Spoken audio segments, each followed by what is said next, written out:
Deputy Attorney General Rod Rosenstein announced today charges against 12 Russian intel officers for hacking Democrats and the Hillary Clinton campaign during the 2016 election. Well, a lot of people saying the timing is curious, given that Trump is meeting with the Russian President Vladimir Putin in Helsinki on Monday.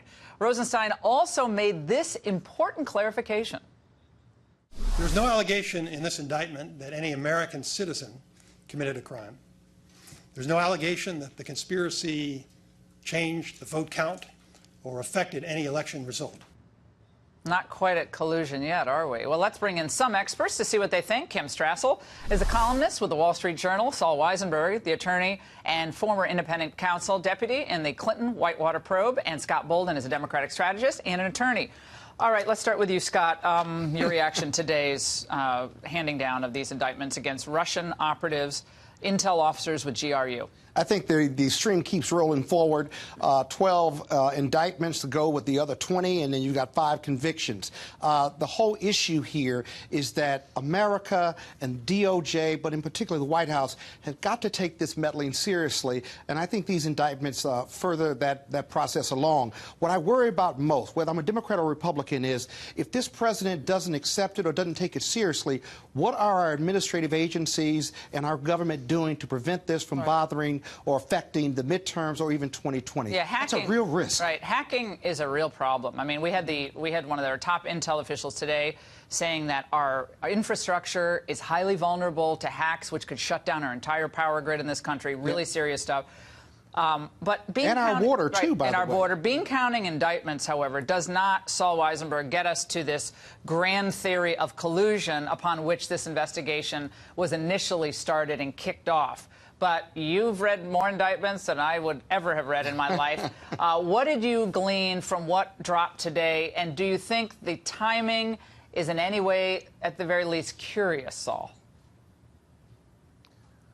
Well, that's a lot of questions. Let me start with the timing being curious or suspicious. I doubt it. I don't know how long the Putin trip or summit has been planned. I've heard it was only a few weeks. So I really seriously doubt that. A couple of things, though. You talk about indictment counting, and you talk about the investigation being about collusion originally. From the beginning, the investigation was also about Russian interference. Okay, also whether they colluded with any people here, but also about Russian interference in the election. And I think this indictment goes to the heart of that. And it's real and it's serious, and it certainly buys Bob Mueller a lot of time. And he can say, hey, folks, this is what I've been doing. And it wasn't very easy to do and to put together. Now, to Scott's point, this may seem petty, but let's you talk about indictment counting and bean counting. This is not 12 indictments. It's one indictment of 12 people. OK, and that's right, we've that had was a petty. Perennial That was You're right, petty. that was petty. By you or by me? By you. But no, by you. But the other thing to remember here is that, and Scott will validate me on this, and I know you will too, Laura. You don't need much. There's no collusion whatsoever here. It's strictly a Russian operation. It's very serious. We should all be very concerned about it. However, under conspiracy law in the United States, once you have a conspiracy, it takes very little to connect a new person to that conspiracy. Still have to find them guilty beyond a reasonable doubt. And it looks like they're trying to do that in a very circuitous way with Roger Stone. There's a lot of reporting on the Roger Stone issue, whether he knew about when these emails were going to drop, and he denies all of this and said they're trying to bankrupt him. He's very adamant about this. But, Kimberly, the Democrats were, and it's not surprising, absolutely gleeful at the Rosenstein announcement. Let's watch. This is no ordinary criminal case. This is a criminal case that potentially implicates the president and people around him on his campaign. Donald Trump likes to describe this as a witch hunt. Well, we just found some witches, and they were indicted. My hope and prayer is that this president and his allies will, again, cease and desist on calling the Mueller investigation a witch hunt. Kimberly, Mueller has racked up a lot of indictments. I mean, Manafort, some of his conduct goes back many years, predates all of this. But nevertheless, on the pure issue of trying to influence our election and hack into our systems, It does seem like Mueller is coming up with some, facts that are very important, and it looks like they could probably get some convictions. Whether or not that matters, because they're not going to get these people coming to the United States. They seem to be hot on the trail of something here. Well, look, what was missing from all of those comments is the realization that, yes, there is this new indictment engaged in 12 people, but none of it had to do with collusion. None of it has to do with obstruction of justice from the Trump team, as Rosenstein made very clear, and as he did the last time they came out and named Russian nationals who they had charged with hacking and being engaged in our election. And I think that this is the one disingenuous aspect of the Mueller probe, which frustrates a lot of Americans out there, which is if he's spending 95% of his time looking to unravel plots of Russian infiltration here, it would be nice if he could come out and make that clear, because the press certainly doesn't want to go there. The Democrats, they still are obsessing and every day making it out to sound as though there's an imminent arrest of a Trump official coming at any moment, when in fact, even those convictions or guilty pleas or indictments that the special counsel has filed have been unrelated to any of the original accusations. We've got a couple of them on the catch-all of lying to the FBI, and one for a supposed, a wire, like money laundering fraud from a decade ago. Well, and I also think we have to remember, even Rosenstein today said, no evidence that this changed the outcome of the election. No evidence of an American being involved here. There may be, but as of now, they very much had to be careful how they describe this, Kimberly. That's well taken. The White House's comment on these indictments today, I've got to read it. Today's charges include no allegations of knowing involvement by anyone in the campaign, no allegations that the alleged hacking affected the election result. This is consistent with what we've been saying all along. Scott, another thing a friend of mine raised with me, and I hadn't thought of it, and I wish I had. Doesn't this also underscore how important it was for Hillary or anyone in government, high levels of government, not to have unsecure email servers? Remember back when we discovered that this email server had been unsecure that she was using, very unusual the way she was keeping her emails, that Peter Strzok, when this issue was raised with him about whether this could have been compromised, pretty much every expert believes the Russians probably were able to hack into her system. They're going into Podesta. They're trying to go into hers. He decided not to engage on that issue. Well, curious, if they're so worried about Russian hacking, they didn't seem all that worried about hacking into Hillary's emails. Well, the federal government and those agencies appropriate ought to be concerned about that. If they're unsecure processes. But this was the Secretary of State having an email server in a house or in the bathroom. You sound like you and then want the to blame Russians Hillary Clinton for her I am email being hacked. that if you guys are worried about Russia, Scott, why were you not worried about the Secretary of State, as smart and savvy as she was, trying to circumvent the normal course of business in government and making her communications vulnerable and everything that was in them? I think they were, and that's why they said she was worried about that. I think the government, when she was caught, she was. There were rules. There were rules against how she violated them all. Absolutely, and whether she was reckless or careless or what have you, that's been said. That's been said. Yeah, Saul, go ahead. Well, the indictment actually appears to say, it doesn't mention her by name. Yeah, apparently on the very day that the president said, Russia, if you're listening, find those missing emails, they apparently later that night made an attempt to go into her server and to find them, and apparently, according to the indictment, it was unsuccessful. They have to be describing her. But if I could just speak very briefly to one of Kimberly's points, I think it's wrong to say this has nothing to do with his original charter or what he was originally supposed to be looking at. It's true. I never said that. I didn't say it had nothing to do with it. Okay. I said rather that I think it would behoove him to come out and make clear that this has been one of his main focuses. But it's in the document. He said that. It's in fact, the directive. He said that already. Rosenstein has already said that for him. My point is that you're right. It's a very important point. It doesn't look like they have anything close to a collusion case. They're we certainly would have seen more evidence of this. They're coming up empty on it, Saul. No, they're not. But he was supposed to also be looking. Hold on, Scott. He was supposed to also be looking at Russian interference in general, and this goes to the heart of that. And I think it's very wrong to have said to him, it's a witch hunt. Now what's he going to do? He goes and he wants to get tough with Putin and say, look what you've done. Look at what your people have been indicted for. You had to have known about it. What's Putin going to say? Well, this is the guy you've been attacking. You say he's running a witch hunt. So I don't think that's good. He's never going to say that to Putin either. So, all right, last word, Scott, and then him. Well, let's talk about it real briefly, collusion, right? The GOP believes that since there's no collusion, that therefore somehow the White House and Donald Trump are absolved of something. Collusion is not a crime. It's an act. It'll be in the body of the indictment. The charges, whether they're money laundering or something else, that'll be what the charges are. And the other important thing is that this investigation is about Russia, but it's also about whether there were Russian connections to to Donald Trump. All right, Kimberly, let's remember that. Word. So Mueller could have solved all this and made it a lot easier for himself. With the press out there suggesting all the time that he has been working nonstop just on the Trump campaign, that this was his sole focus, we know the Mueller campaign leaks. Their team put stuff out. They could have corrected that impression, made clear that one of their focuses was on the Russians, or the bigger focus was on that, and it wouldn't have caused the White House to then suggest that this probe was about something very different. I mean, the PR on this has always been it's someone in the Trump campaign, it's Manafort. The PR has always, separate from the legal issues. Scott and Saul raised great points. But separate from the legal issues, the PR is always Donald Trump himself is pulling the lever, or someone else at high levels. And I think Kimberly's right about that. Great segment. Have a great weekend, guys. Welcome back. Special counsel Robert Mueller indicting 12 Russian intelligence officers, accusing them of hacking the DNC and the Clinton campaign in order to interfere in the 2016 presidential election. This as President Trump is gearing up to meet face-to-face with Russian President Vladimir Putin tomorrow in Helsinki.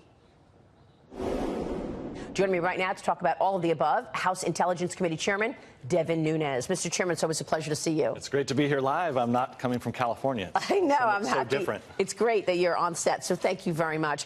These Russian indictments, we could have known about them earlier this year when you actually came out with your report back in March, and then the findings released to the public at the end of April. I've got the report right in front of me. Your reaction to these indictments? Well, we knew about this a year and a half ago. Almost everything in the indictment we knew about. In March 22nd, we released our findings that you have in front of you right there. Those findings were available March 22nd. If you remember, the media mocked us. Yes, I do remember. They made fun of the Republicans. They said it was a whitewash. The Democrats said it was a whitewash. Nearly everything the Democrats said about our report was that it was a whitewash. Then we had to fight with the intelligence agencies and the Department of Justice so that they would not redact and they would declassify our report. That was finished in April. So this entire report that you have in front of you, including all you had to do was get to page 4, and you only had to read chapter 2, and you would have had nearly everything that's in the indictment. Yeah, it's pretty incredible. Look at all these redactions that you can actually see on the screen. And it's page after page of that. And actually, there's more in this report than what's in the indictment. Okay? And this is what's very frustrating. So it's great that they indicted Russians. Yes, they did bad things. I mean, they're always up to bad things. We know that. They have very sophisticated intelligence capabilities in Russia. And they're constantly attacking the United States and our allies. However, in the indictment, they leave out some really important people that they also went after. So the indictment plays like they were only going after the Democrats, when Bob Mueller and all his investigators and his lawyers know for a fact that they also targeted Republicans. Why is that not in the indictment? It makes the indictment look ridiculous. Okay. So I'm not saying they shouldn't be indicted. The I'm just saying that we're targeting both Democrats and Republicans. And Republicans. Yeah. And they know that. It's in our report. So why doesn't the Department of Justice allow this to be declassified so the American public can see this? The other thing is that these people are never going to see justice, right? I mean, we don't have jurisdiction over these people. They're not going to come to the U.S., and so they really won't actually be held accountable. Right. They're intelligence officers, so they're not going to be held accountable. It doesn't mean, though, that we shouldn't call out Russia for attacking conducting cyber attacks on our system. But the timing of this, I mean, they released this right after the Peter Strzok hearing, and your point is we knew all of this a year ago. Why is now the time to make these arrests and not a year ago when you actually had the information? Well, I have to call into question. You knew about this a year and a half ago. You for sure knew it because you got our report. So you for sure knew it by March and April of this year. And then it looks like all the Mueller team did was validate our report, indict some Russians, and leave out, I think, some very pertinent relative of evidence that the American public should see, which is, why we continue to have to fight. This report has been mocked by the media, has been mocked by the Democrats, and still is mostly redacted by the Department of Justice and the intelligence agencies. And all of these redactions really underline a common theme, and that has been obstruction on the left. You look at that Peter Strzok hearing last week, and there was so much obstruction on the Democrat. They were trying to change the subject. They were trying to stop the questioning of what went on during the 2016 election. So how are you going to get to the information when you see you're in a catch-22 situation? Because every time you want to know why the Trump collusion investigation launched in the first place. But when you ask that question of Peter Strzok or anybody else in the FBI, they're going to say, we can't talk about it because it's an active investigation, and it is by the special counsel. Yeah, so there's a couple of points I think that are important. So we have before July 31st of 2016, we have asked the Department of Justice for months and months and months. I've said on your show, did you run informants? How many informants did you have before the investigation was even open? How much did you pay these informants to run into Trump campaign or officials or associates? Because the Department of Justice is trying to say, and the FBI, that they didn't do anything until after July 31st. So we're still waiting on that information. I think that is really important information the American people should know. The second biggest problem we have is that the President of the United States has got to declassify this. If the President of the United States would have declassified this, if you go through page after page after page of this, okay, the Mueller indictment would look ridiculous today if this was unredacted and declassified. Well, you know what? Because there is a big portion of the country that will say, oh, he's trying to get in the middle of an investigation, which is why I asked the president 2 weeks ago when I sat down with him in that exclusive interview with President Trump whether or not he's going to declassify these documents. Listen to this. Why don't you just direct your subordinates to get those documents over to Congress? Are you going to do it? The one thing I want to stay uninvolved in, at least for now, I may get involved. Okay. But I've been told by so many people, don't get involved. Congress other people got involved, and it's not good. And they'll get the documents, and they're getting them. Meanwhile, there's an op-ed in this weekend's Wall Street Journal, and the title is, After the Strzok Stonewall, basically saying we're obviously not going to get to the truth through the legal process. The president has got to declassify. Do you think he'll do it? Well, I think he has to, and I think this is a great example of it. It's not just about Strzok. It's not just about the FISA. Now you have information in our report here that he should have already declassified. And I think then the American people, would have known. I mean, we basically wrote the indictment for Mueller. I mean, the House Republicans, without the support of the Democrats, wrote the indictment for the Mueller special counsel, essentially, and information that we've had for over a year. So now you have Strzok, who is stonewalling Congress, not answering questions, looks very foolish. You add on to the fact that you still have the FISA that's sitting out there that should be declassified so the American public can see it. Because what is consistent in all of this investigation for a year and a half? House Republicans come out and say something, and then we get attacked by the mainstream media, mocked by the mainstream media and the Democrats. But every time when the truth eventually comes out, we're proven right. And we will be proven right again if the majority of the FISA is declassified so the American public can make up their mind, were the counterintelligence agencies abused by the Obama administration, or were they not? Yeah, and at this point, we've got, 25 or 26 Russians that have been indicted. The number of Russians colluding with Donald Trump, 0. 5 Americans indicted, 4 of them for lying to the FBI and Manafort for 20-year-old bank fraud. So there are reports today that the special counsel is looking to wrap this up by the end of the summer. Do you believe that? I don't believe it. I mean, I hope that's the case, but they look way too political to me. Because every time it seems like something comes out, Strzok or before that we had when the FISA stuff came out, the special counsel always seems to be reactive to try to, I think, create narratives.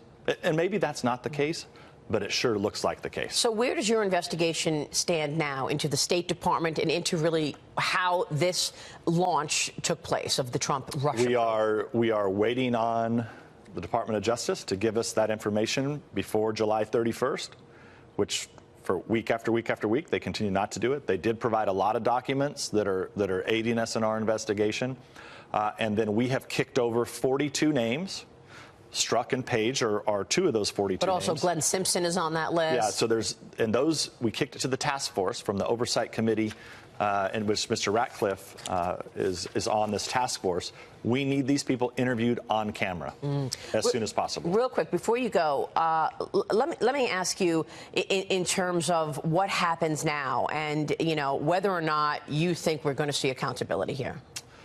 I think you only see accountability if there is either a second special counsel that investigates all of this, or there's somebody that is outside of the leadership of the Department of Justice who can run a real investigation on abuse of power and other issues. What should the president ask or speak to Putin about?